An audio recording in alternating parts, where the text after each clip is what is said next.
जर पनीरच्या भाजीमधले पनीर तुमचे पण रबरासारखे होत असेल आणि शॅलो फ्राय करताना तेलकट होत असेल तर हा व्हिडिओ तुमच्यासाठी आहे।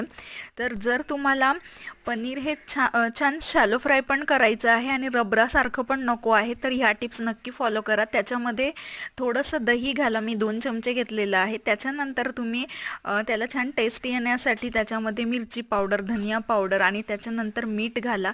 त्याला दहीमुळे छान कोटिंग येईल आणि त्याच्यानंतर नॉनस्टिकच्या तव्यावरती थोडं बटर स्प्रेड करून फक्त 2 वेळा पलटवा आणि होऊन द्या। बघा छान त्याला कोटिंग पण येतं आणि दुसरी गोष्ट छानपैकी ते शॅलो फ्राय पण होतात।